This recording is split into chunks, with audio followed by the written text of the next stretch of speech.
Baik, Assalamualaikum warahmatullahi wabarakatuh. Perkenalkan, nama saya Janil Irawan dengan NIM C1C021055, program S1 Akuntansi Fakultas Ekonomi dan Bisnis Universitas Jambi. Baiklah, pada kesempatan kali ini saya akan menjelaskan mengenai filosofi riset dalam bidang akuntansi keperilakuan dengan dosen pengampu Dr. Wirmi Eka Putra, SE, MSI, CIKNR, CSRS.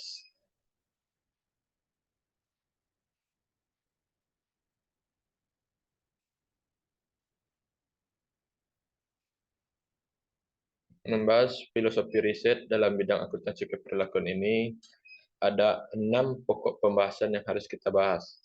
Yang pertama mengenai pergeseran arah riset, yang kedua mengenai filosofi, paradigma, metodologi riset, yang ketiga mengenai peluang riset akuntansi keperilakuan pada lingkungan akuntansi, yang keempat mengenai perkembangan terakhir. Pembahasan yang kelima mengenai teori keperilakuan tentang perusahaan, dan pembahasan pokok yang terakhir mengenai wawasan untuk masa depan. Baik, langsung saja kita masuk kepada pembahasan pokok pertama mengenai pergeseran arah riset.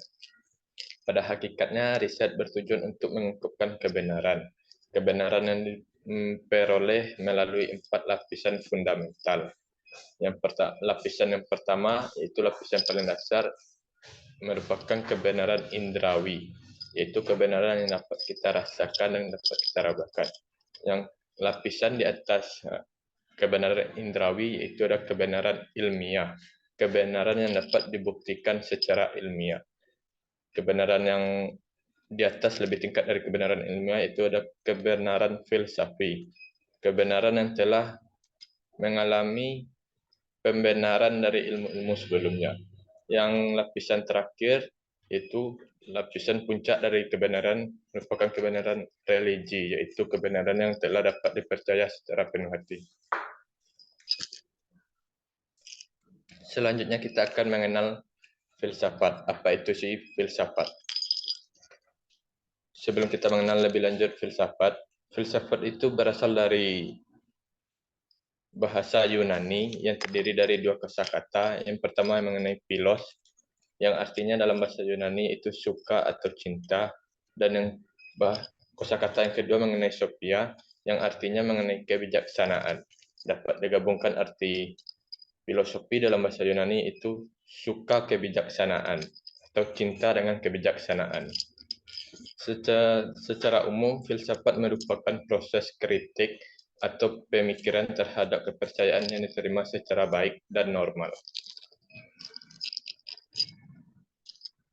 Selanjutnya kita akan mempelajari pendekatan filsafat riset akuntansi keperilakuan.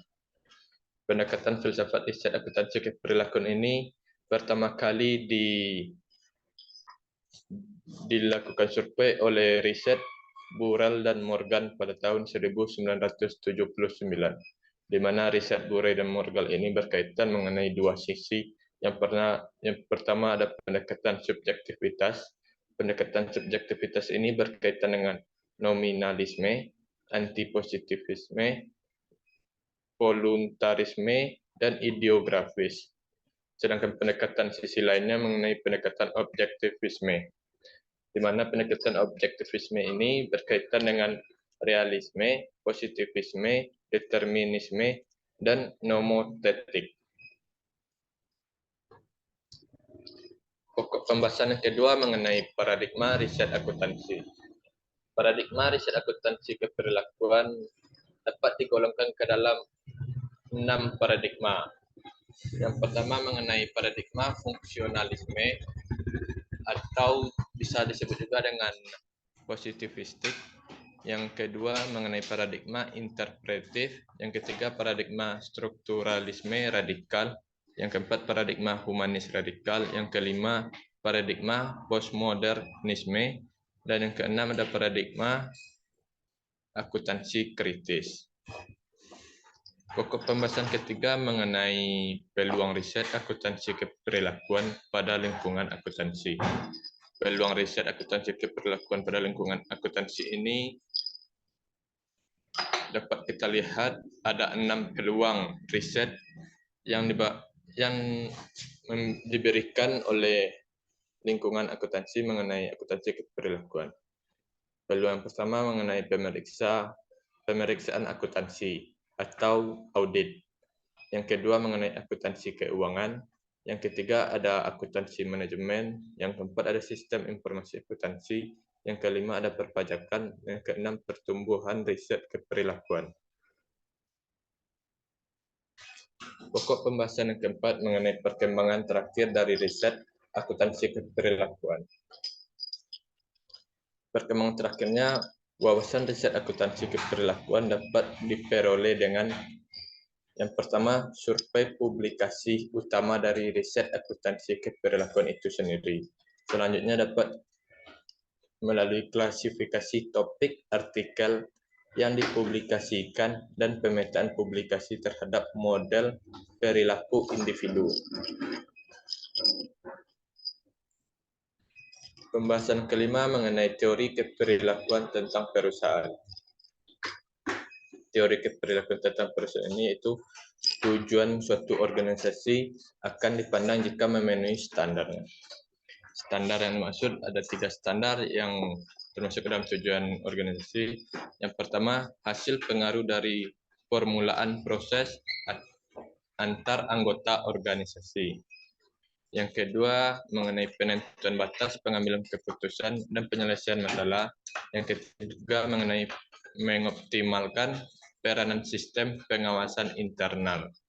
Jika memenuhi ketiga standar tersebut, yang pokok pembahasan terakhir yaitu mengenai wawasan masa depan.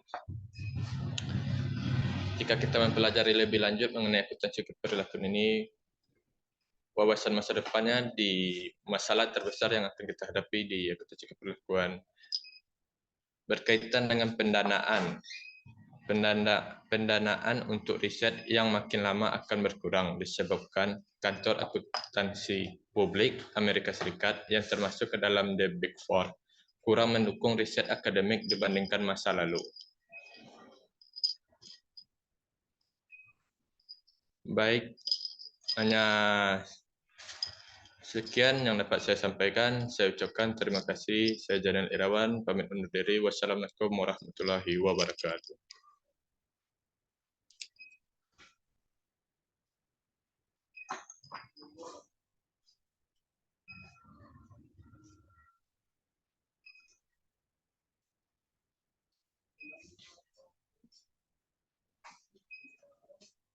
Yan.